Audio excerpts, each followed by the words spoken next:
제96회 전산세무 1급 이론시험 문제풀이 바로 시작하도록 하겠습니다.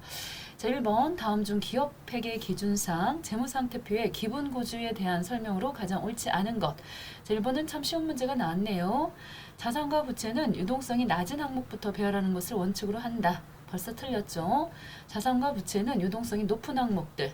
예를 들자면 현금, 당좌예금, 보통예금 이와 같은 현금화하기 쉬운 순서대로 기록을 하지요. 그래서 1번이 벌써 틀렸습니다. 자, 2번 자산은 유동자산과 비유동자산으로 구분을 한다. 자, 유동자산은 당좌자산과 재고자산으로 분류를 하고 비유동에는 투, 유무, 기타 비유동자산이 있습니다. 자본은 5종류가 있어요. 자본금, 자본잉여금, 자본조정, 기타 포괄손익 누계 및 이익잉여금으로 구분이 되고요. 부채는 유동부채, 비유동부채로 구분이 된다. 그래서 1번이 정답이 되겠습니다. 다음 2번 가보도록 하겠습니다. 자, 다음 중 재고자산의 분류와 공시에 대한 설명으로 가장 옳지 않는 것. 자, 1번 보시면요. 재고자산은 총액으로 보고하거나 혹은 상품, 제품, 제공품, 원재료, 소모품 이렇게 각각 분류해서 재무상태표에 표시할 수도 있다. 맞는 설명이 되겠습니다. 자, 재고자산을 총액으로 보고한 경우는 그 내용을 재무제표의 주석으로 기재를 한다. 맞아요. 4번 재고자산의 원가 결정 방법은 재무제표의 주석으로 기재를 한다. 다 좋습니다. 그런데 3번이 왜 틀렸을까요? 선입선출법을 사용하여 재고자산의 원가를 결정한 경우에는 재무상태표 가액과 후입선출법 또는 평균법의 저가법을 적용하여 계산한 재고자산 평가 액과의 차이를 주석으로 기재한다. 당초 무슨 소리인지 잘 모르겠잖아요. 자, 3번 설명을 보시면요. 이 후입선출법을 만약에 사용하시게 되면 어떤 일이 벌어지게 되겠습니까? 후입선출법은 뒤에 들어온 것부터 먼저 나가는 그런 방법이 되죠. 그러다 보면은 재고자산은 최근 현행 원가 수준과 거의 관련이 없는 금액으로 표시가 되겠죠. 자, 무슨 얘기인지 이해가 되셨어요? 그러니까 후입선출이라고 하는 것은 맨 마지막에 들어온 것부터 나가요. 그러다 보니까 맨 나중에 남는 재고 자산이 최근의 현행 원가가 아니고 최초에 구입했던 그러니까 거의 관련이 없는 금액으로 표시가 되겠죠. 그러다 보니까 물가가 계속적으로 상승하고 있다고 생각을 해보시게 되면 과거의 낮은 취득 원가, 그 과거의 낮은 취득 원가로 계상되어 있죠. 그러다가 보면은 우리가 흔히 매출액에서 매출 원가를 빼시면 뭐가 나온다? 매출 총이익이라고 하는 게 나와요. 매출 총이익. 그런데 이때 매출 원가 구하시는 공식을 가볍게 보신다 그러면 기초에다가 여기다가 뭘 더하시죠? 당기 순매입액을 더하시고요. 그 다음에 누굴 뺀다? 기말을 빼시는데 이 기말 금액이 어떻게 됐다는 겁니까? 이 기말 금액이 낮게 지금 작게 이렇게 표시가 됐기 때문에 결국 매출 총이익도 작게 이렇게 표시가 된다는 거죠. 그럼 매출 총이익이 작으면 당기순이익도 결과적으로 작게 표시가 되고 고로 이 당기순이익이 작으면 세금을 조금 내겠죠. 세율 여기다 곱해갖고 자 곱하기 해서 세율 먹이면은 세금이라는 게 나오는데 이게 이렇게 지금 작아지는 그런 결과가 나오기 때문에 국가 입장에서는 즉 과세당국에서는 별로 좋아하는 방법이 아니에요. 고로 이 선입선출법을 사용하여 그랬는데 여기를 바꿔주셔야 된다는 얘기입니다. 즉 후입선출법을 사용하여 재고자산의 원가를 결정했다 라고 하게 되면 재무상태표 가액과 자, 선입선출법 또는 평균법의 저가법을 적용하여 계산한 재고자산 평가액과의 차이를 주석으로 기재를 하셔야 됩니다. 즉 한국주택국제회계 기준에서는 후입선출법을 좋아하지 않아요. 왜 그러냐? 이익 조정의 수단으로 후입선출법이 쓰이기 때문에 그걸 좋아하지 않는다. 이걸 바꿔주셔야 됩니다. 선입선출법이 아니다. 뭘로 바꿔야 된다? 후입선출법으로 바꿔야 된다. 자, 이해가 되셨나요? 답은 3번이 되겠습니다. 3번, 다음은 충현의 신축 건물 건설과 관련된 내용입니다. 당사의 결산일은 12월 31일이고요. 2020년도 공사 대금 평균 지출액이 2020년도 4월 1일부터 2021년도 5월 31일까지 35만 원이라고 돼 있어요. 특정 차입금은 72만 원입니다. 이때 2020년도 일반 차입금의 자본화 대상 차입 원가는 얼마인가? 자, 답은 0입니다. 0. 자, 간단한 어떻게 보면 문제인데 무슨 말을 하는지 문제의 뜻을 잘 이해를 해 주셔야 되겠습니다. 자, 우리가 보통 일반 차입금 하면요. 이렇게 운용하기 위해서 외부에서 돈을 빌리는 겁니다. 자, 살림하기 위해서 돈을 빌려왔다. 일반 차입금이 되겠고요. 특정 차입금이라고 하는 것은 어떤 특정한 목적을 가지고 돈을 빌려오는 것들을 특정 차입금이라고 보시면 되겠습니다. 지금처럼 충현의 신축 건물 건설 이러한 것들이 어떤 목적을 가지고 있는 것이겠고요.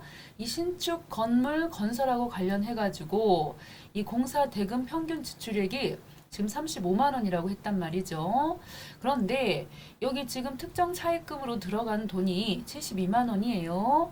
그러다 보면 이 공사 대금 35만 원보다 특정 차입금 금액이 컸기 때문에 굳이 일반 차입금 있죠. 이 운용하려고 빌려온 돈을 이렇게 특정 차입금 쪽으로, 즉 자본화 대상이라고 보잖아요.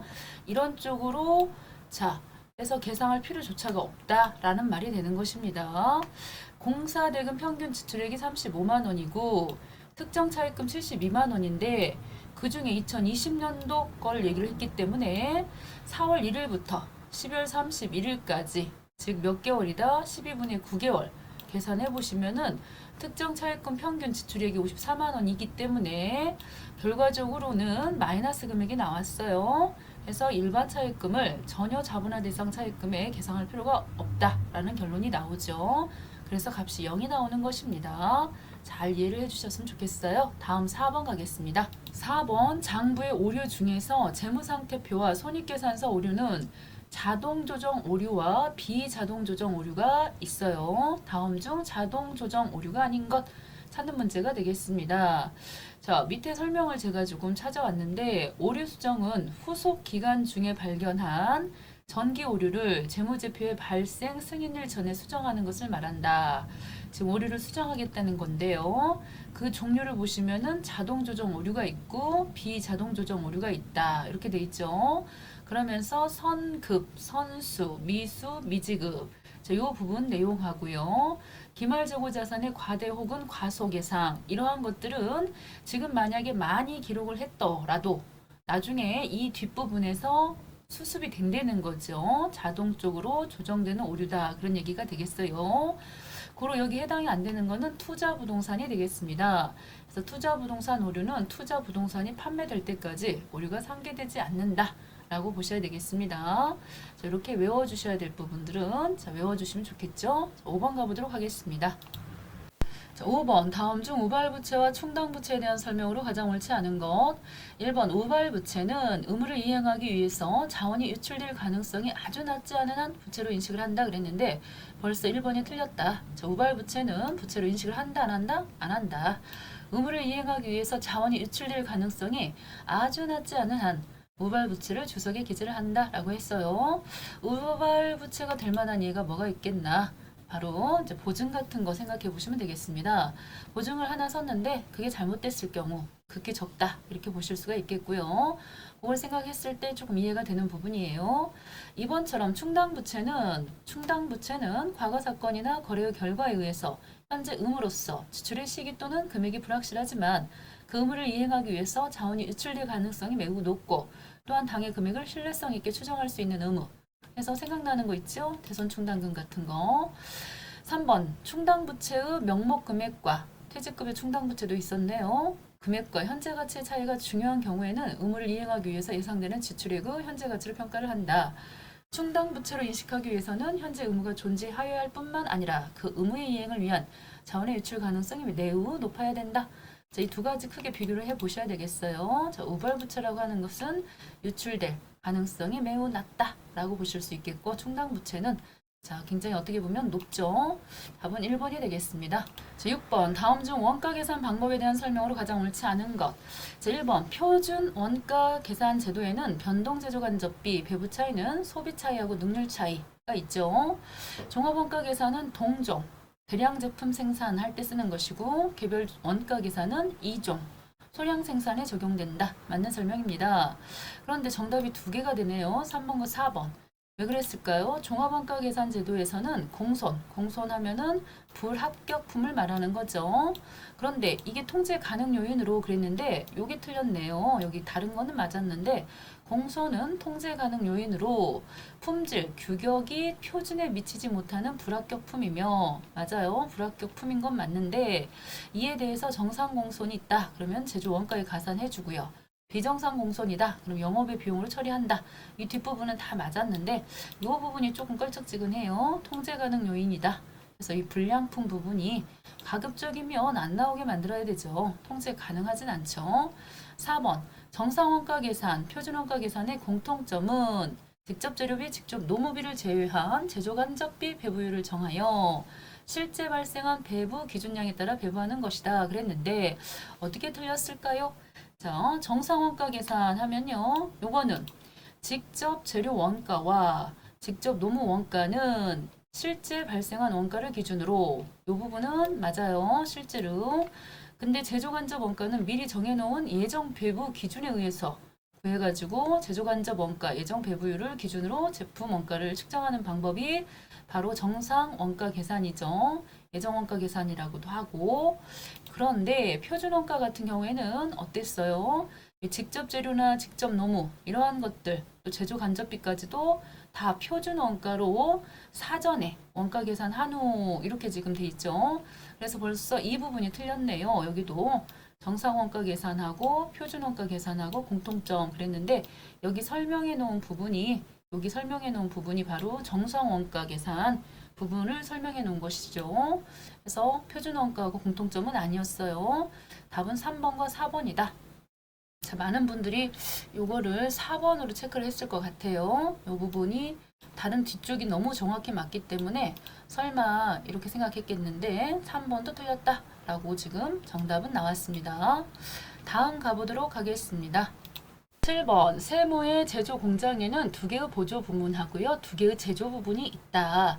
자, 각 부문의 용역 수수 관계와 제조 간접비가 다음과 같을 때 단계 배부법입니다. 전력부부터 자, 배부를 하시는데 보조 부분 원가를 제조 부분에 배부한 후 침대에 집계되는 제조 원가가 얼마냐라고 했습니다.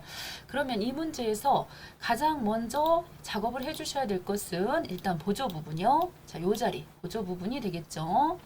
보조 부분 해주셔야 되겠고 그 가운데서도 이 전력부죠. 전력부 50만 원을 각각 요 부분에 자, 배부를 하셔야 된다는 거죠.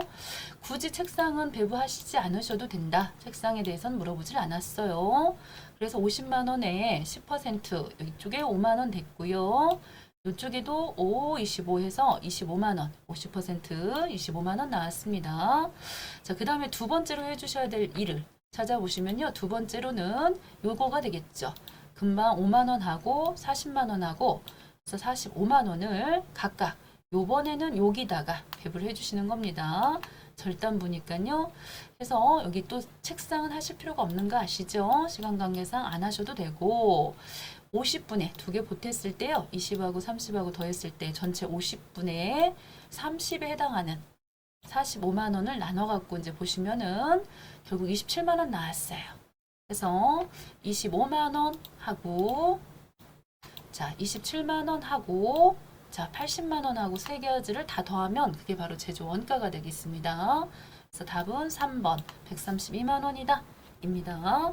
자, 밑에 설명을 잘 천천히 보시면은 풀 수 있는 문제가 되겠습니다. 다음 중 공손품에 대한 설명으로 올바른 것. 자, 공손품이라는 것은 품질 및 규격이 표준에 미달하는 불합격품이다. 앞전에 나왔던 거죠. 이거는 맞는 설명이 되겠습니다. 가는 다 맞는 설명이 되겠네요. 가는 다 들었네요. 자, 그 다음. 자, 정상 공손은 작업자의 부주의, 생산 계획의 미비 등의 이유로 발생한다 그랬는데 여기 비정상 공손이 작업자의 부주의, 생산 계획의 미비 등 이유로 발생한 공손을 말해요. 그래서 정상 공손은 생산 과정에서 불가피하게 발생하는 그런 공손을 말하는 것이죠. 그래서 여기 나번도 틀렸습니다. 고로 나가 들어가 있는 것들은 다 틀렸다라고 보셔야 되기 때문에 결과적으로 3번 아니면 4번이 되겠네요. 비정상 공손은 이것도 틀렸죠. 방금 설명이 서로 바뀌었네요. 그렇게 하고 4번, 라번 비정상 공손에 투입된 원가는 영업의 비용으로 처리합니다. 결국은 3번이 맞다. 이렇게 보실 수가 있겠습니다. 10번 A는 기계 시간에 비례하여 제조 간접비를 예정 배부하고 있습니다. 다음 자료를 이용해서 제조 간접비 배부 차이를 구하는 문제가 나왔습니다.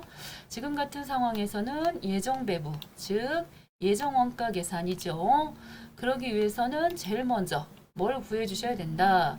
직접 재료 원가나 직접 농무 원가는 실제 발생한 원가를 기준으로 하지만은 이 제조 간접 원가는 미리 정해놓은 예정 배부 기준에 의해서 구해진 제조 간접 원가 예정 배부율이라고 하는 거, 요걸 먼저 구하셔야 되겠죠. 지금 현재 예정 배부율은 예산 조업도, 즉 예정 배부 기준이 기계 시간이기 때문에 여기 있던 10만 기계 시간이죠. 분의 제조 간접 예산 해서 이렇게 해서 배부율을 구하셔야 되겠습니다. 구해본 결과 15가 나왔습니다. 예정 배부율이 15가 나왔고요. 거기다가 실제 배부되는 기준, 즉 기계시간 9만 시간이네요. 그걸 곱하시면은 예정 배부액이 나옵니다. 금액이. 그렇게 해서 예정 배부를 135만 원 했다. 그런데 실제 발생한 거는 120만 원 발생했어요. 고로 15만 원만큼이 과다 배부가 됐다. 입니다. 그래서 답은 1번이다 라고 보실 수 있겠습니다. 1번. 11번 다음 중 법인세법상 손익귀속 사업 연도에 대한 설명, 가장 옳지 않은 거. 매출 할인을 하는 경우에는 해당 금액은 상대방과의 약정에 의한 경우 지급 기일에 속하는 사업 연도의 매출액에서 차감하죠.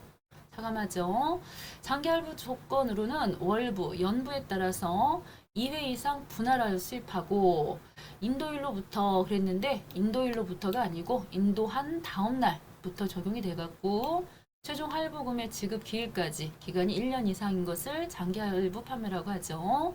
그래서 이 부분이 틀렸다. 인도일로부터가 아니다. 인도일 다음 날부터다. 용역 제공에 따른 손익귀속은 원칙적으로 진행 기준을 적용하나 예외적으로 중소기업의 계약기간 1년 미만의 건설 등의 경우에는 인도 기준을 적용하는 특례가 있다. 4번 결산 확정 시 이미 경과한 기간에 대응하는 이자 등을 해당 사업연도의 수익으로 계상한 경우에는 계상한 연도의 입금으로 잡아준다. 이거 같은 경우는 좀 어렵죠. 여기를 찾아낸다는 것도 쉬운 일이 아니고 인도일 다음 날부터 적용됩니다. 12번 다음 중 법인세법상 신고 및 납부에 대한 설명으로 가장 옳지 않은 것. 답은 4번이 되겠습니다. 내국법인이 토지 수용으로 인해서 발생한 소득에 대한 법인세를 금전으로 납부하기 곤란해요. 그럴 경우 물납할 수 있다 그랬는데 이 부분은 전에는 그렇게 할 수가 있었어요. 그렇지만은 2015년도 12월 15일부터는 물납 규정이 폐지가 됐고요. 상속세만 물납이 허용되고 있어서 4번이 틀렸다입니다. 그렇다고 한다면 나머지 것들이 맞는 설명이다. 해서 일단 법인세는요 1,000만 원을 초과했습니다. 그러면은 분납이 가능하다는 거죠. 그래서 이게 지금 일정 기한 내 분납할 수가 있는데 중소기업은 2개월이고요. 나머지는 1개월이기 때문에 여기 일정 기한 내 서로 다를 수가 있어요. 영리 내국법인이 법인세 신고 시 법인세 과세표준 및 세액 신고서입니다. 이걸 첨부하지 않았네요. 그럴 때는 무신고가 됩니다. 성실신고 확인서를 제출한 내국법인의 법인세 신고 기한은요. 사업연도 종료일이 속하는 달의 말일부터 4개월 이내입니다. 보통은 3개월이잖아요. 지금은 4개월 이내이다. 이렇게 성실신고 확인서를 제출했을 때는 4개월 이내가 되겠습니다. 옳지 않은 것은 4번이다. 13번 소득세법상 공동사업에 대한 설명으로 가장 옳지 않은 것입니다. 자, 여기 잘 보시면요. 공동사업장이 4번 한번 볼게요. 한 군데가 아니에요. A도 있고요. B도 있고요. 자, 이렇게 여러 군데가 만약에 있다. A, B, C 해가지고 법인이 세 군데나 된다.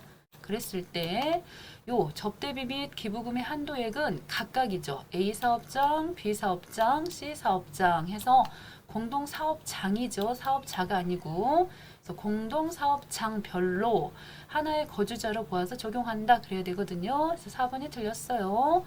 1번처럼 사업소득이 발생하는 공동사업 경우 이 사업장을 하나의 거주자로 보아서 소득금액 계산한다. 맞는 설명이고 이 공동사업에서 발생한 소득금액은 공동사업자 손익 분배 비율에 따라서 배분해야 되겠죠. 거주자 1인과 특수관계인이 공동사업자에 포함되어 있다면 조세 회피 목적으로 공동사업을 영위하는 경우에는 해당 특수관계인의 소득금액은 주된 공동사업자의 소득금액으로 본다. 자, 무슨 내용인지 아시겠죠? 특수관계인, 가족입니다.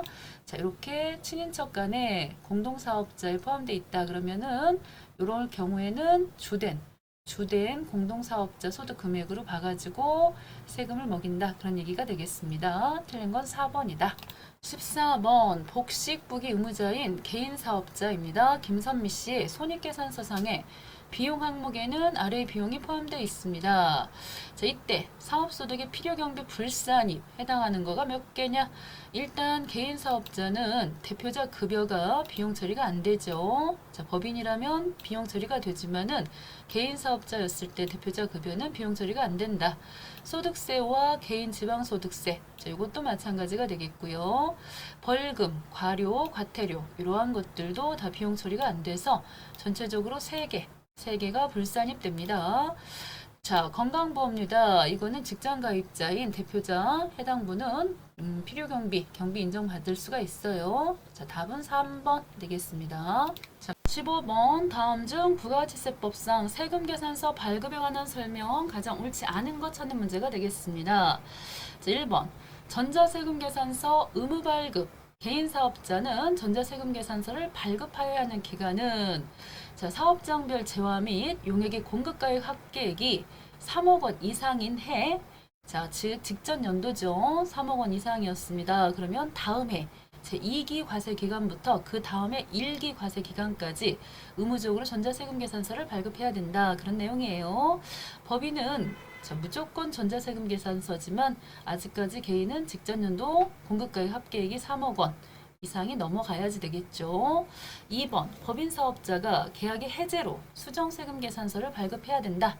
그러면 그 작성 일자가 계약의 해제일이 되겠습니다. 3번 도매업을 영위하는 법인 사업자가 재화를 판매하고 우선적으로 신용카드 매출전표 등을 발급하는 경우 세금계산서 발급하지 않아도 신용카드 매출 전표로다가 매입세 공제 또 받으실 수 있어요. 상대방 우리도 매출 잡을 수가 있고. 4번이 틀렸네요. 개인사업자가 공급 시기가 도래하기 전에 재화나 용역에 대해서 대가의 전부 또는 일부를 받고 세금계산서 발급했다. 요거 문제 안 되죠. 근데 여기서는 세금계산서 발급이 아니다 라고 했기 때문에 답은 4번이 틀렸습니다. 4번이 틀렸다. 자, 사업자가 공급 시기가 되기 전에 재화 또는 용역에 대한 대가의 전부 또는 일부를 받고 자, 대가에 대해서 세금계산서 발급하면요. 그 발급한 때를 각각 재화 또는 용역의 공급 시기로 보고 있습니다. 자, 너무너무 수고하셨습니다.